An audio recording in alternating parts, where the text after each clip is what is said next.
Greetings, ladies and gentlemen. We have stuff to read. But first I want to go away from this bonfire. It's like the hammering of Andre. It's annoying. And you die.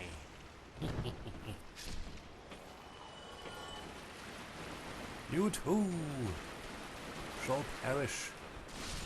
There. Okay, now I have to switch weapons because spare slimes. Yeah, where are you? Where are you? There you are.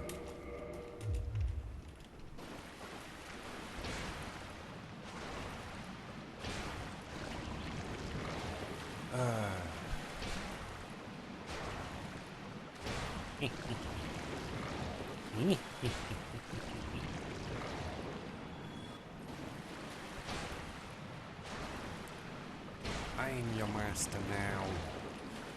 Give me all your shards. I want them. I need them.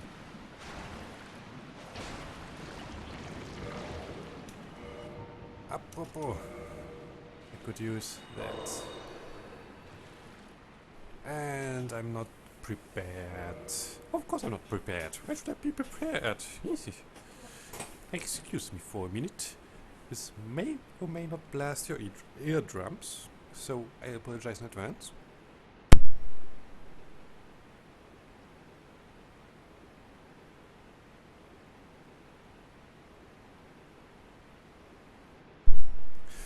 My apologies again. I had to darken my room because sunshine, my sweet little sunshine. It was rather bright. Now. Oh god. You! Okay. Rats first, so I can read in peace. Oh. I hate you. Really?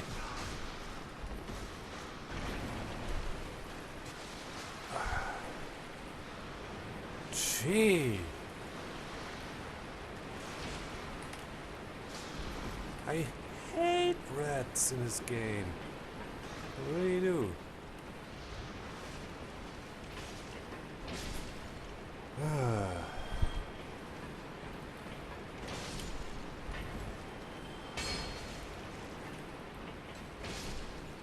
Gee. Yes, give me your humanity. Now I need it more than ever. Oh god. Next time I don't rush just in and try to kill a lot of them.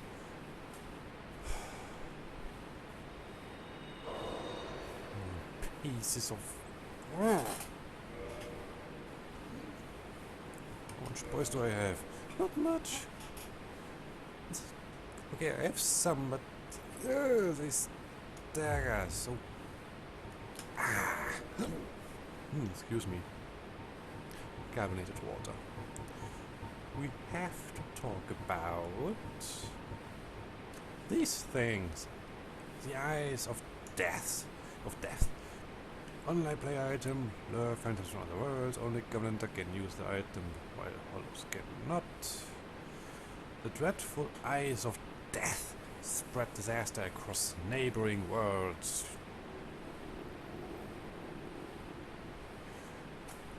Phantoms lured to the host may end up as victims, allowing the eyes of death to multiply and leading to further proliferation of bane. Oh.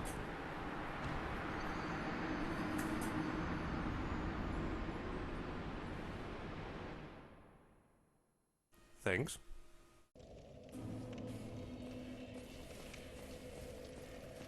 Thank you very much.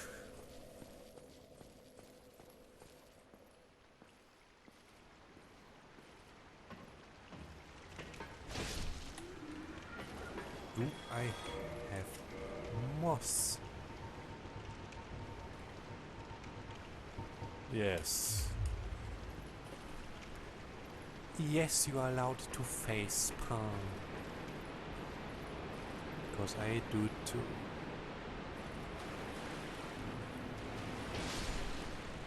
Ah, much smoother.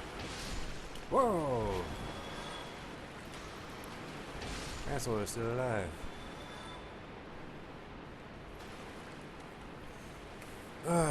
Okay. These eyes of death. Are the fake eyes of the basilisks. And what do the basilisks do? They stonify / petrify.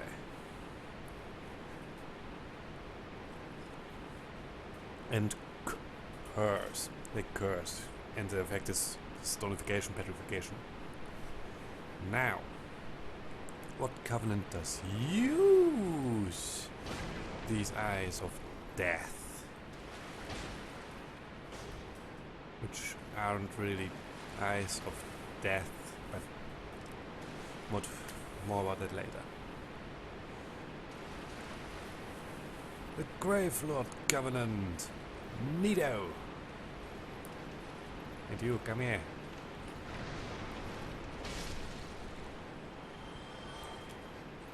And you. I want the humanity you all have. Yes, I'm farming humanity because why the flip not? Doesn't hurt. And I will farm eyes of death.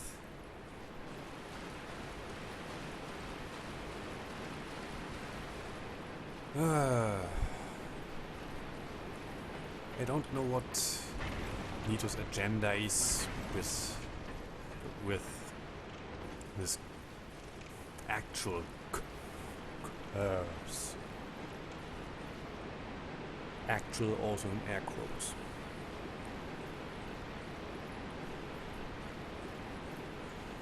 I really don't know.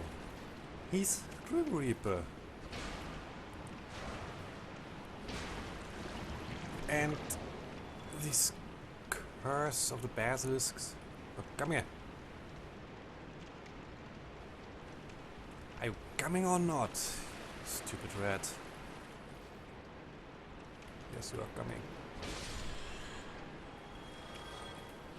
Hey!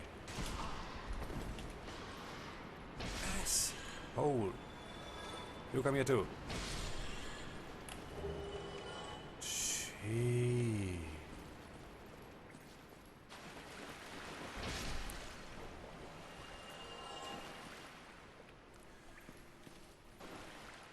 Okay, where was I? Hey, there's a curse. This curse of the basilisks, or the curse they can inflict, doesn't really bring death. It, how do I explain? Because it does insta-kill. Which annoys me to no end. It... as I said, it stonifies / petrifies. We are turning into a scaly statue.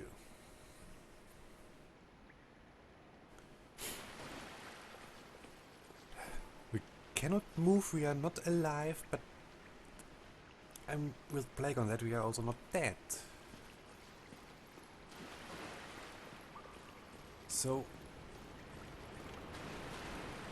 we are being reduced or not reduced. We are brought to a state of neutrality.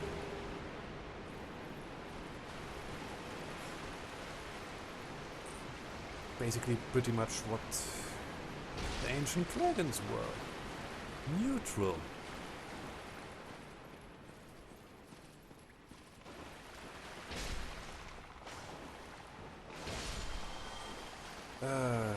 I don't know why this basilisks can do it.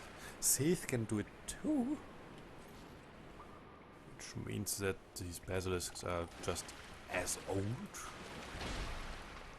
I suppose. You, come here. Give me your eyes. I need more arrows.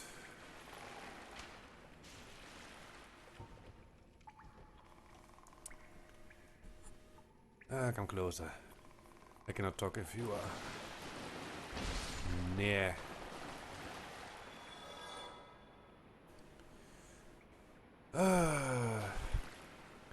These curse, and you have really to try hard to be cursed, especially with 10 humanity. Brings us into a state of neutrality. Oh god.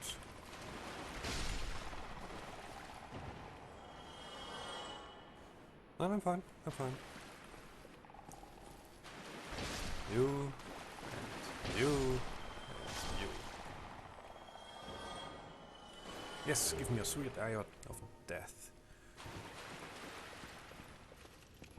Just 26 more to go.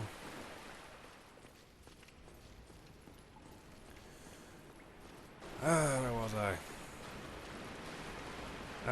The curse. The stonification curse. And I will drop petrification. Because of stonification slash petrification. If I'm plugging plague, I also can use his terms. Why the heck not? Ew. Die. So, the stonification brings us to neutrality. We will not age anymore, we will not die anymore, but we also don't live anymore. Yeah, stone.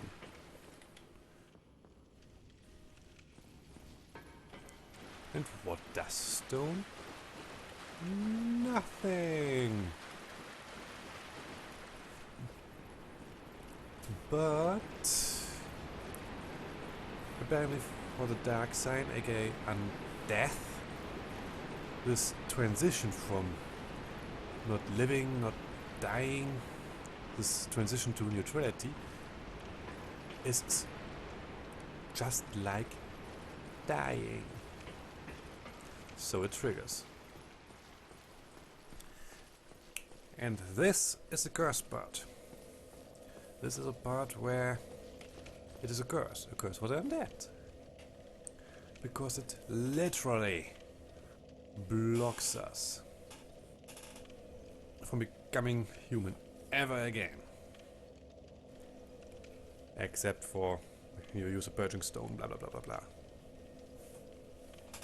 But it blocks us from becoming human. To reverse our hollowing. We still have our humanity, if we get it back. But we are blocked from becoming human. And it weakens us. But it is pretty much gameplay. Oh, the player did something which is pretty bad. Better punish him so he doesn't do it again. That type of thing. It insta-kills and is a punishment for a lot of things. Punishes us with a lot of things. It basically blocks us out of multiplayer, which is good and bad at the same time, because if you're like me and don't like PvP, and it's a good part, you're blocked out of PvP. But I like co-op, and I'm blocked out of co-op. If you like PvP but not co-op, then yeah, same thing. If you want the full experience, then even worse. You have to go up to Oswald to grab the purging stone. Where are you? There you are. Or go to Analondo to Ingward. Now, let's read us this again. Purging stone, ash-colored stone encasing a skull. Important. Secret treasure of Astor, the Earl of Karim. Reduces curse build-up and breaks curse. Secret treasure of Astor, not important. Reduces curse build-up and breaks curse. First half. Gameplay. Second half. Wrong. Now, the explanation. Humans are helpless against curses and can only redirect their influence. The purging stone does not dispel curses, but receives them as a surrogate. The stone itself was once a person or some other being. Now, we can break said curse of neutrality. We can redirect it to the purging stone, because it somehow still lives, I think. Important thing is, the purging stone is a surrogate, because at one point it was alive.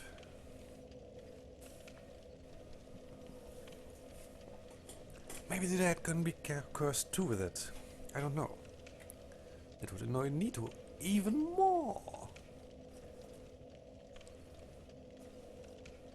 I assume that Nito's pretty pissed off with the undead. But now, imagine.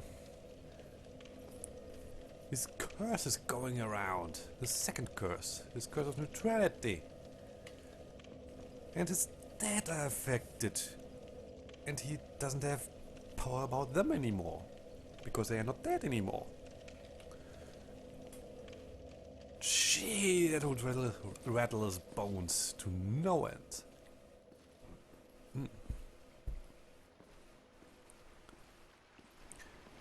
But yeah, this curse of neutrality is connected to the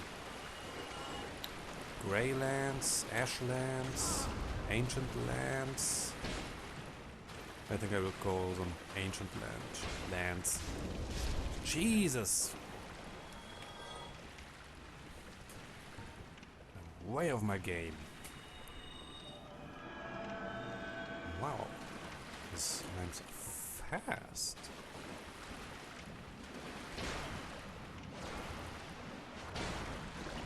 But not fast enough.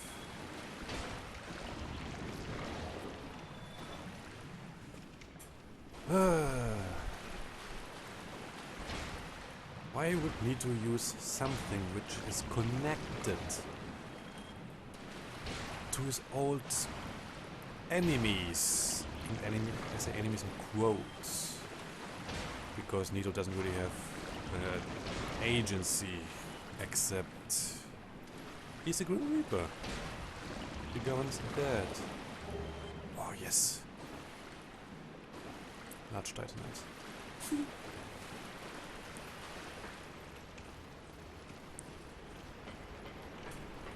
There's something with the occult and pinwheel. But that's it. That's it.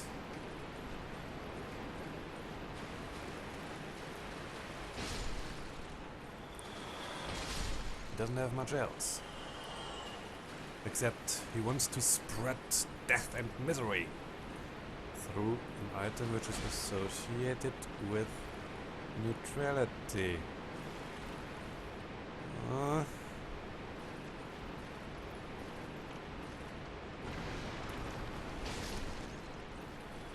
Don't know what FromSoft talked about that, or if they did think about it, because goblins are not a strong suit.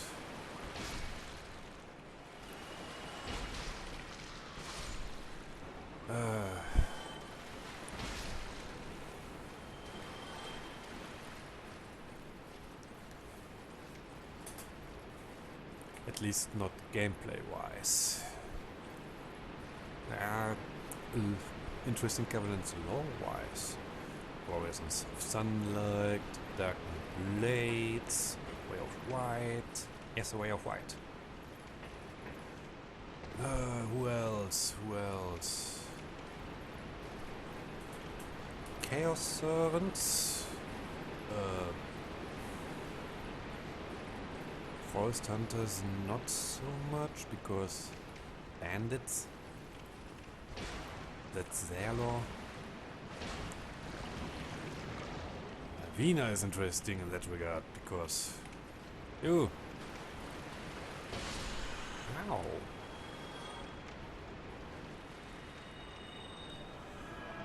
But anything else? Princess Guard. Okay, Princess Guard maybe as well. Because Guinevere isn't really the Covenant leader. But that is more interesting on a conspiracy level.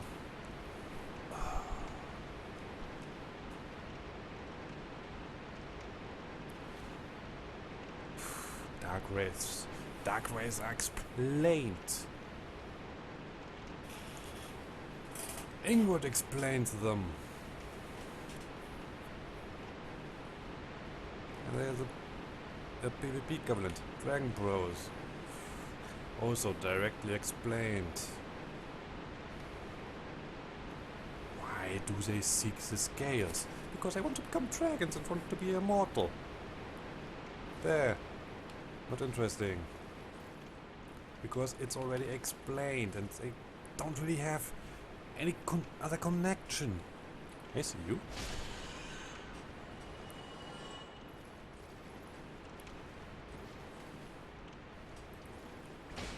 Hey!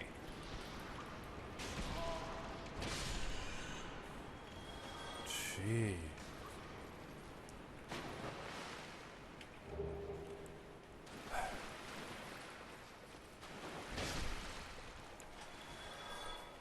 What else is there?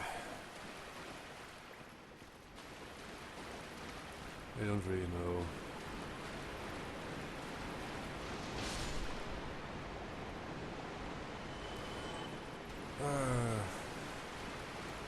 Again. No way. Nobody likes you.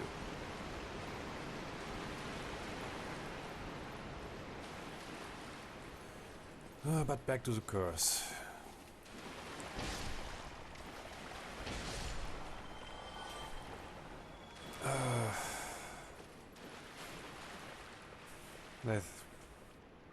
Now that I think about it, I think I have said everything about it.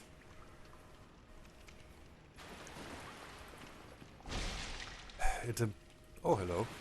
It implies that these basilisks and some other creatures were around at the time of at least the War of the Ancients. Also in the Age of Ancients.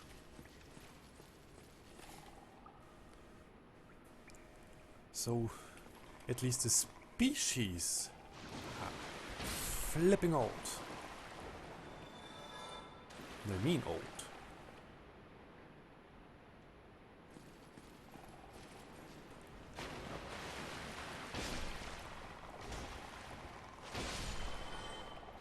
There are also man-eating shells, which are the source of purging stones.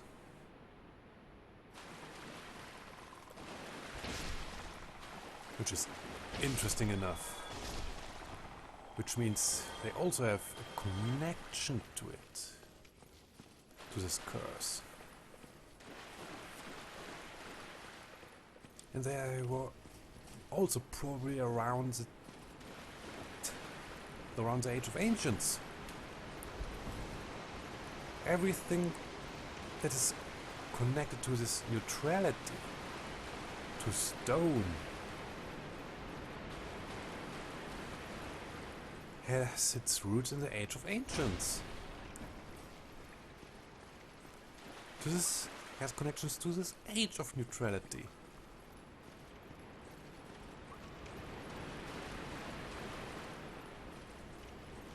And that is the thing. It didn't emerge later, it emerged there apparently. Which could be taken as a hint that the intro cinematic is a little bit off. A little bit. Just a little bit. It may be true in some regards, but it lied in others. Because it is just a legend now. So, where's my spear? There you are. I need to pump you up. And I need to pump something else.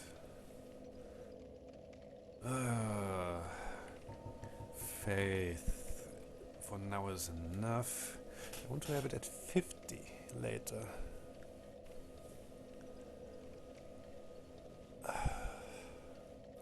I need at least 24 decks. Oh, I hate this game for that. I hate it.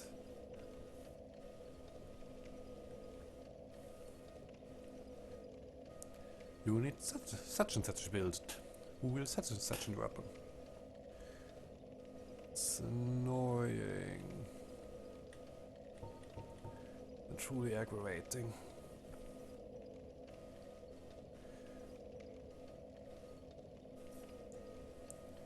How do I know then how to wield said weapon? You magically have the knowledge. Thanks. At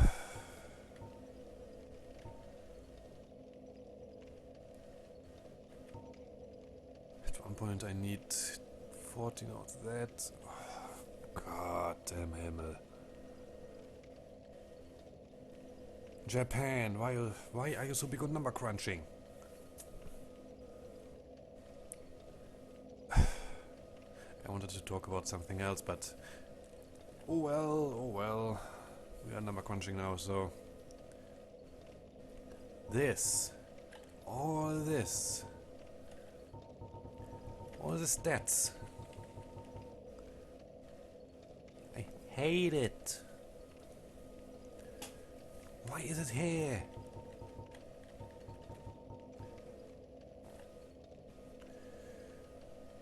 Some may argue, so you can customize your character. It's Excel spreadsheet with its weapon upgrade system. You don't roleplay it. You don't roleplay this game because of this stat system and upgrade system. It's insane. But the weapon you have chosen defines your character. Then can I play as a weapon? No. Why did my character choose this weapon? Because I wanted to play, for example, a dex build or a novelty build or whatever. Not because the character wants to. Maybe the character wants to swing around a great axe and stomp everything. But I, as a player, don't.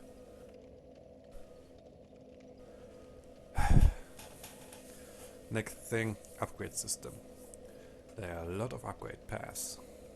There's normal, which is from +0 to +15, which everyone uses because it's easy, it's intuitive, it's normal. It makes sense. And there's divine, which has some utility to it. it stops the skeletons that are connected to a necromancer to rise. To rise again. And there's occult.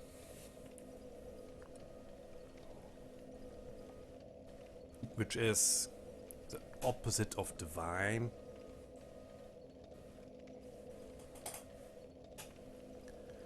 And only does damage against certain enemies. And there's fire, split damage, which in numbers results in more damage. Same goes for lightning and magic. Magic also has enchanted.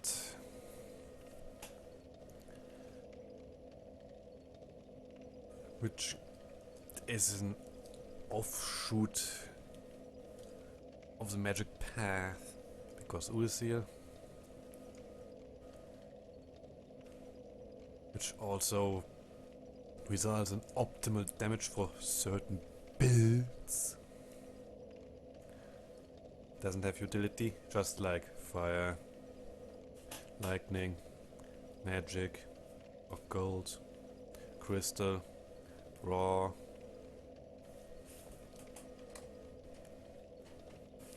And there's chaos, which is also fire, just fire that scales with humanity for some reason. And there's dragon, which is exclusively for the dragon weapons. Because the dragon weapons are literally the tails of the dragons. Literally. So how do you strengthen them? Dragon scales. And there is Twinkling Titanite, which is basically like dragon, just with Twinkling Titanite. And then there are the boss weapons, which are a bitch to get,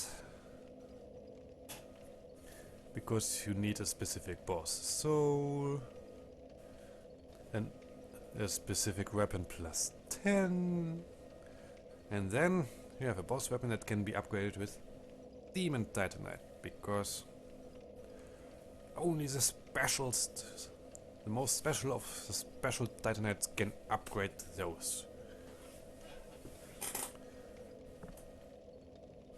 And that is a upgrade system I like. I love the upgrade system in Dark Souls 2. It basically is, here you have Titanite, a normal Titanite, goes up to 10, and then you can infuse it with whatever you want. Here you have a special Titanite that gives the weapon special properties. Have fun. Go nuts.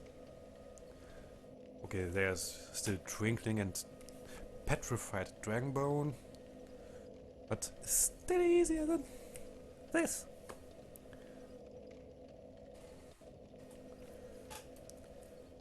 Which only has one utility upgrade path.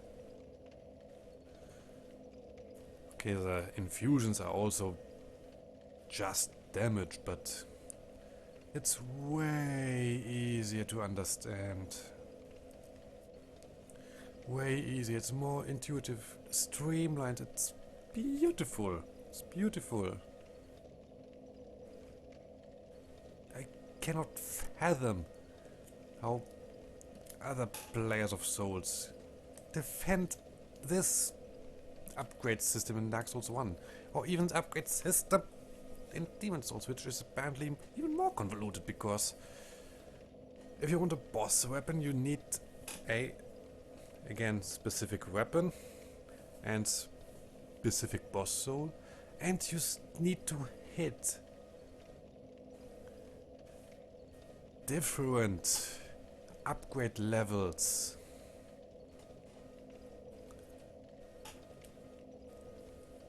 It's can't just go to +5, for example, and then this weapon is open for this, and this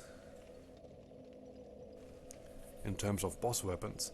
No, it has to be +2 for this, +1 for this, +4 for this, for example.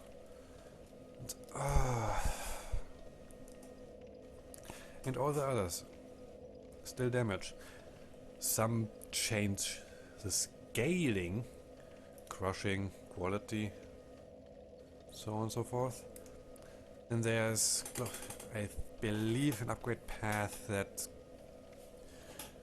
reduces your normal damage but skyrockets your critical damage, aka backstabs and parries, which is insane because it literally is advocating backstab fishing and parry fishing, which kills these games.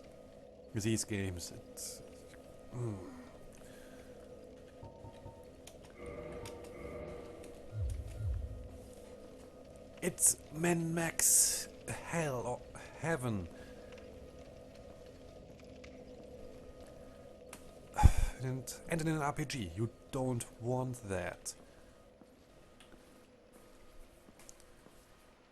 But that is pretty much Western mentality I have right now. Because I want to create my own stories. And I can't do it in Dark Souls because it's so heavily in the notion of min-maxing in regards of the player.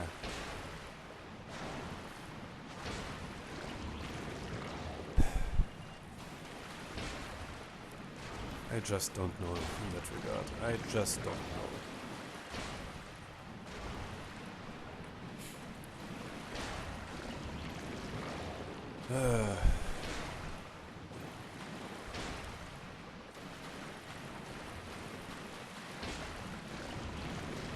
Maybe Miyazaki should have read a little bit of Tolkien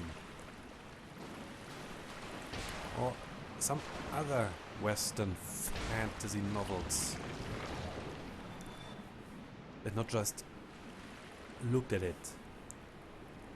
Credits to him, he tried, but he couldn't understand because he doesn't speak English. He was fascinated the setting. And he took it, and here we go. Western JRPG.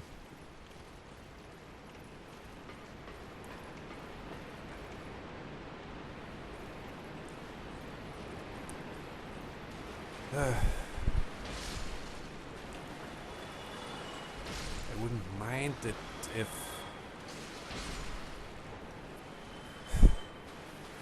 Dark Souls would give the character you play a personality and a story. Well,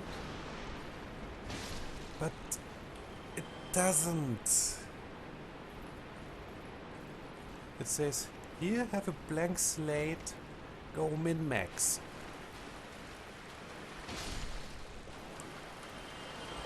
Oh.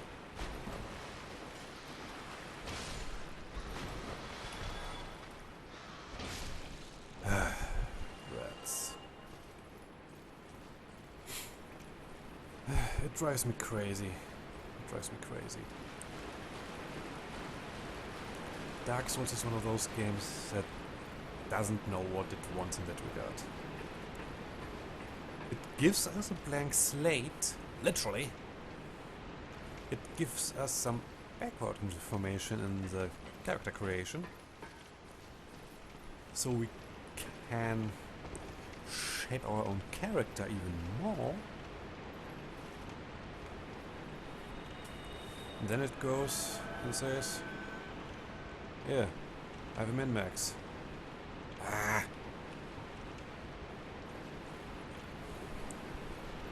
Forgot my buttons. I just don't understand it. I really don't. But I just whiff.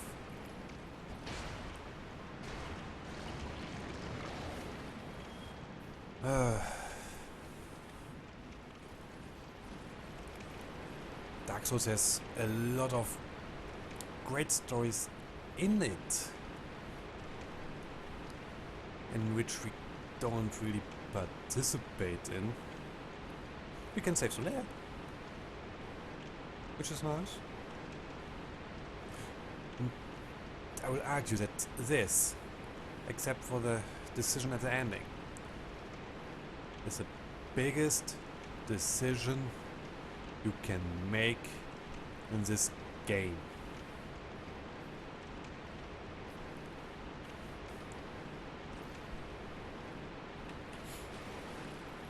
Because you can choose what conclusion Solaire will have. And I don't mean life or death, because according to Miyazaki, he will die either way. He either dies by your hand because... Why? Because he goes mad or begins to hollow because he finds the sunlight maggot. Or he kindles the first flame in his own world. Really?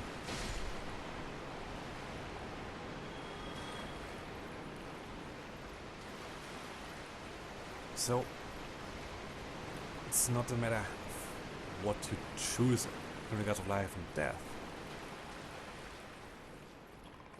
but it's more of a matter what your character feels right with. Now, the way they implemented it is the worst possible thing to do in regards of role-playing.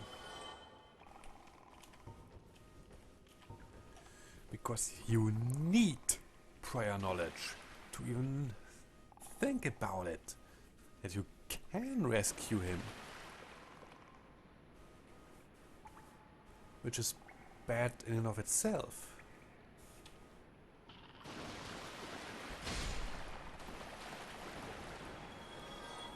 If you're a new player, you can't do it in your first cycle. Or on your first character.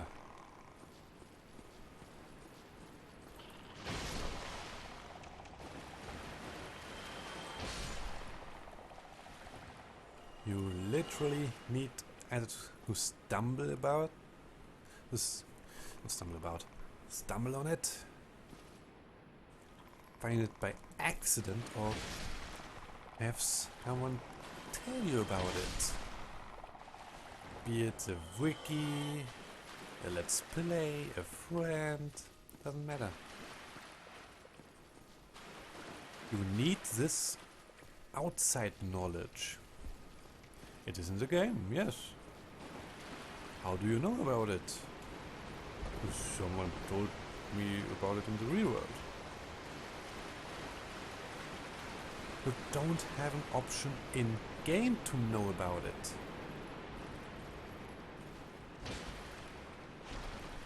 You don't have the option to know about it on your very first cycle.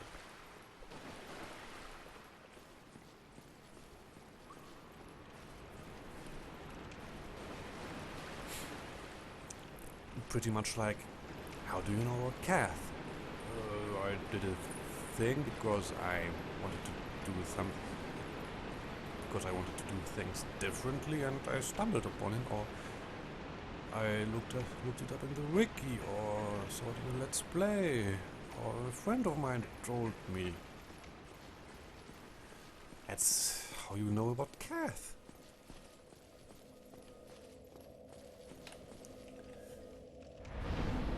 For your very first cycle, you go with Rambled, he tells you stuff, you do that one specific ending, Solaire dies, yada yada yada yada.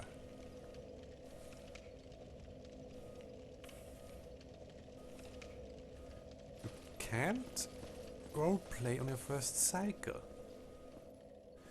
Now, let's take Baldur's Gate New Vegas, Pillars of Eternity. Those games let you actually roleplay. Mainly because there are so many options in the dialogue you can choose from. You can choose to say A, B, C, D, E, F, G, and that has various outcomes based on what all these dialogues sound. So your character gains a distinct character because of it. In Dark Souls you just have yes, no, which are player decisions, not character decisions.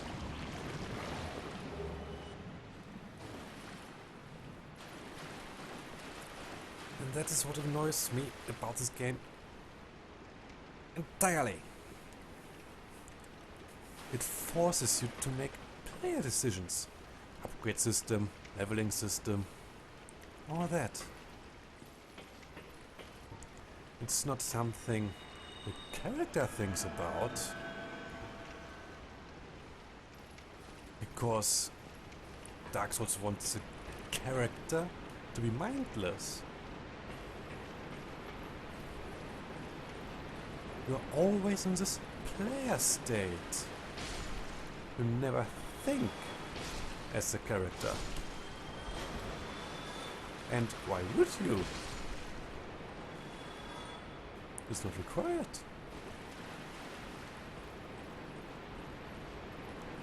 All these choices that matter are behind prior knowledge of the player. Or outside knowledge, not really prior knowledge, outside knowledge. Because how, as I explained, how do you know that you can save Solaire? Or find Kath?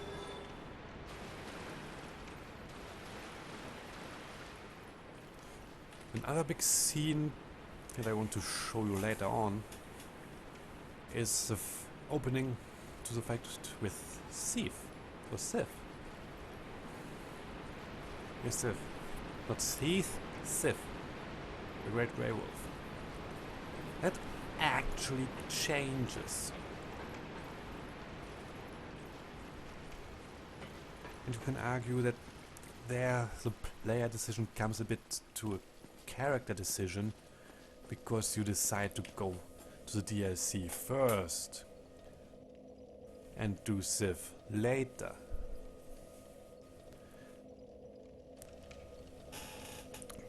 That may be the biggest decision the character can make.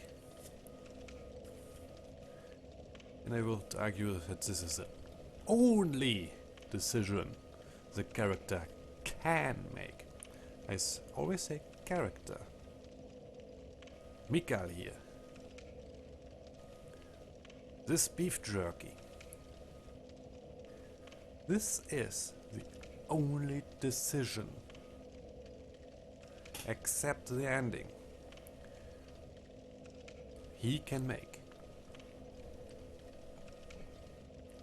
Any other decision in this entire game is and always will be the player.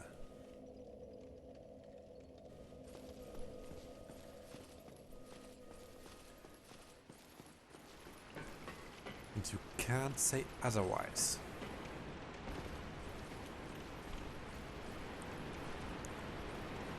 There's a difference in how I play Dark Souls and how I play, for example, Skyrim. In Skyrim, I yell at people if they annoy me. Drift again. In Skyrim, I have a character that only uses mace as a melee weapon because he himself likes maces.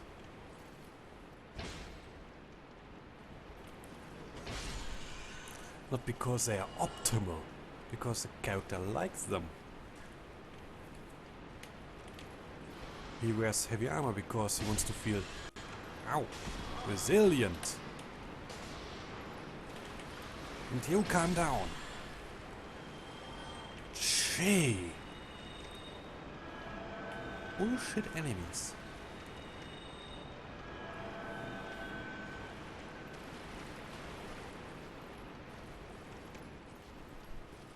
Here I choose weapons based on how optimal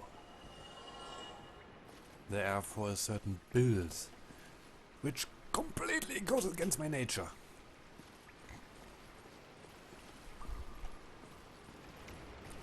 Completely goes against it.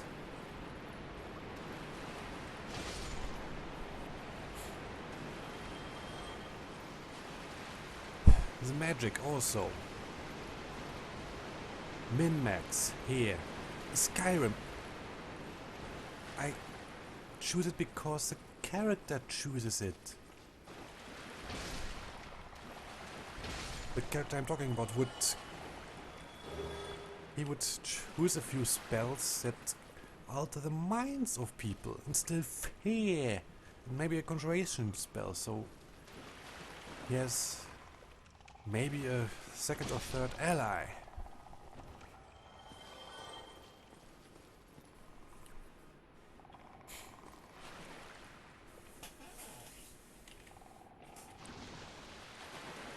And not because, yeah, more damage.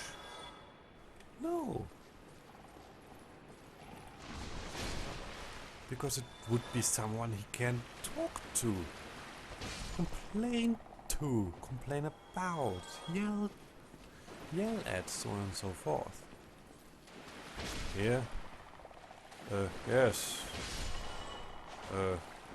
I can summon people because I need the extra damage.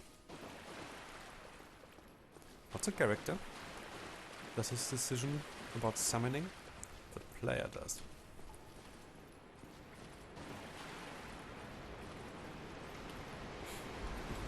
That's the difference about Dark Souls and Skyrim. Skyrim enables you to tell you your own story with a skeleton of its own story. You are the Dragonborn, you have to save the world, yada yada yada. Later, vampires are coming, yada yada yada. You have to save the world again. And Dragonborn DLC, Dragonborn add-on, expansion. Yes, the first Dragonborn comes back, wants to kill you, yada yada yada. Saves the world. How you go about it, what your character feels, is yours as a storyteller and the character's own. Dark Souls, do this, do that, and then this, and then that. Choose an ending. Done. You're always told what to do, and you do it mindlessly. Dark Souls is about its lore, mostly for me, and what certain things mean, philosophical. Philosophical. Elder Scrolls, for me, is a very blank sheet of paper.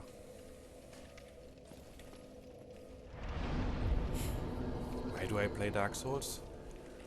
Mostly to just wind down, to turn my brain off. Because you are constantly fighting, and you don't have to think about it. You don't need to think about anything else because you are constantly fighting.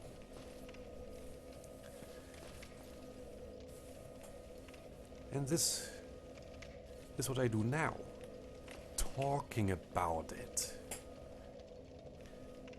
It's way more fun, yes, because I can make interpretations.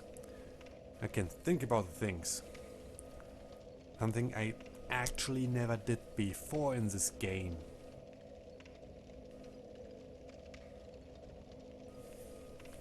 Because on the surface, I always stuck at the surface. I came to this game because it was said to be so hard. For me it was a challenge. I came from Skyrim to Dark Souls because I wanted to have a challenge. Skyrim in all of itself is easy on a gameplay perspective. The difficulty there is not just bullet sponges. Yes, there are mods to change that, which I do use. Burgess Maximus, for example. Deadly Dragons.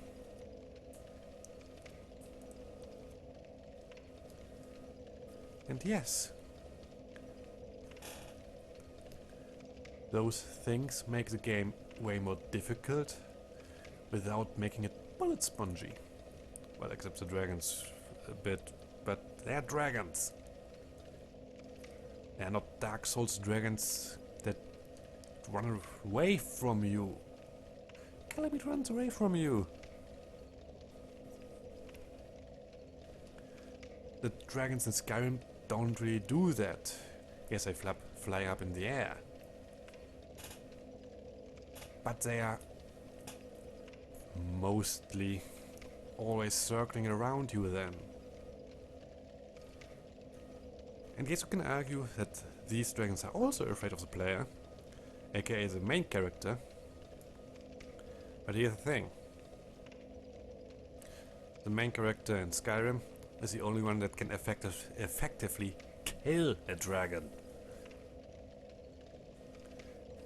You've pretty early on in the main quest will have a scene where the main antagonist, Alduin, revives a quote-unquote dead dragon.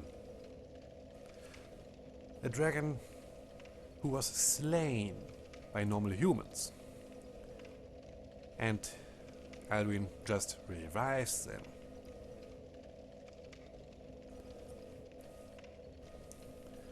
So, you as a dragonborn absorb the dragon's soul if you kill them, which normal people cannot do, and therefore you are the only one that can kill a dragon effectively.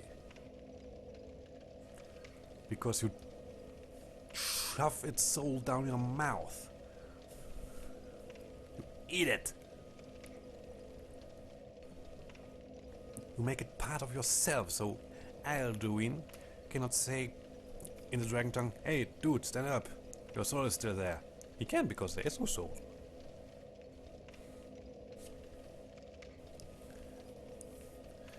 The dragons there have a reason to be afraid of you. They are still mostly dumb because the AI in the game is dumb. They fight you and then... Oh, look! A wolf over there! Whoop! They blast the wolf. Which is a gameplay problem. But the dragons here. The only dragonic creature that acts like a dragon is a gaping dragon. And we already established that the gaping dragon is not a dragon. A non-dragon is more dragon than a dragon. Okay, Seth cannot run away because... Oh, my crystal! I want my crystal! Don't break it, oh shit, it's broken. I have to kill you now. You're here. I can't run away because I don't have legs. I can slither around. Oh shit, where are you? Ah, there you are. I hear you, asshole. Ow. Bitch.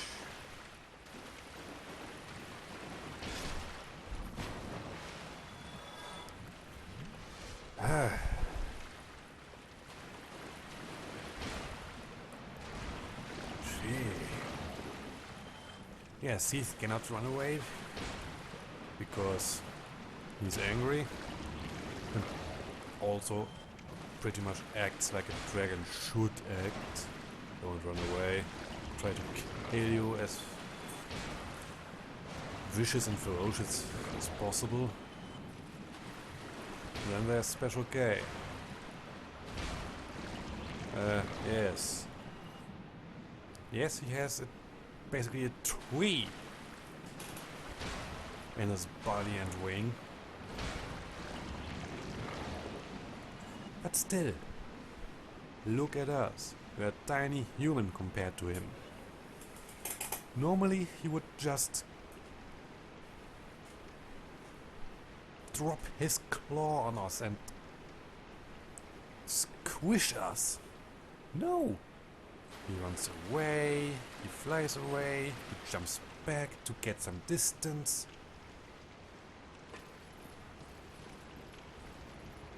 He's afraid. And Goff tells us that not even Mike the Anolondo didn't want to provoke Calamede's ire. Calamede is a pussy!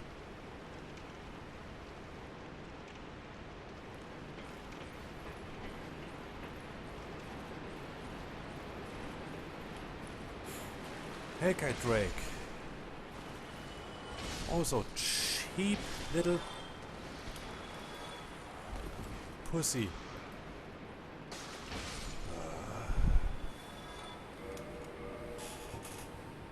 Don't know what FromSoft had it with draconic creatures jumping back from you, trying to get some distance.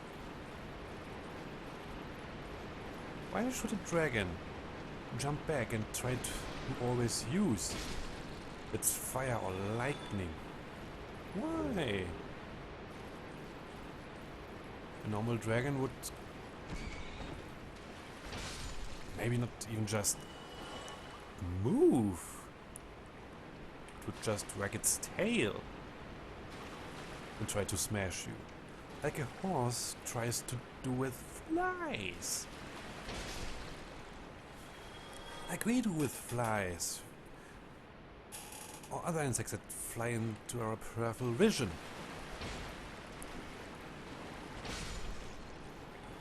We try to punch them away with our hands, not really considering where they are, just a general direction. No, the dragons here tried to get out of the way to burn us deliberately.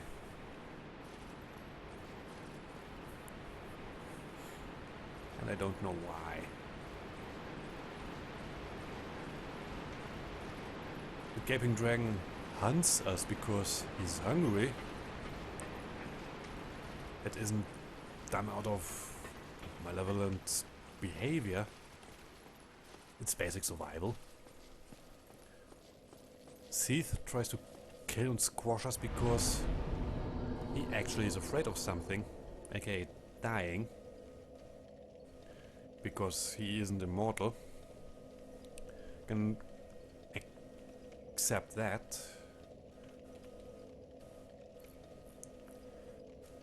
But all the others... Why? It doesn't make any sense.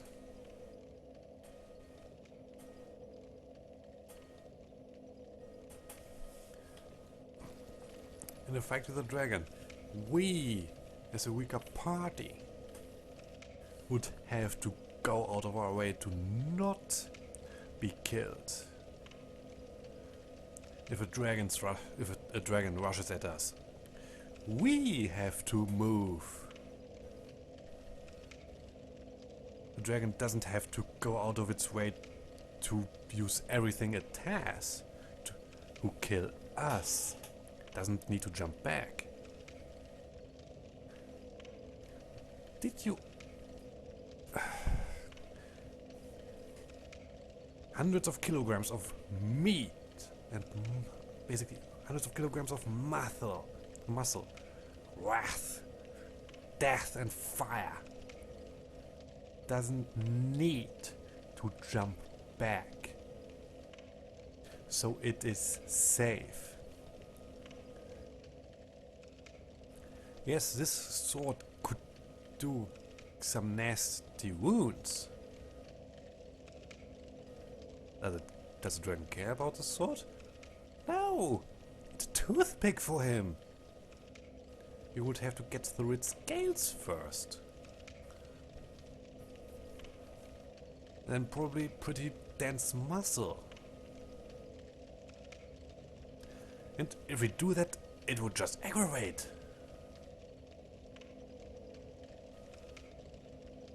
It would pull its claw back and squish us immediately. If we could manage that.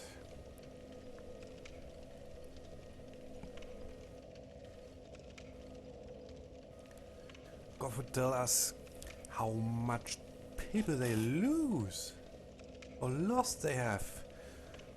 How many people they lost in the War of the Ancients. Every dragon basically was 3 score of them.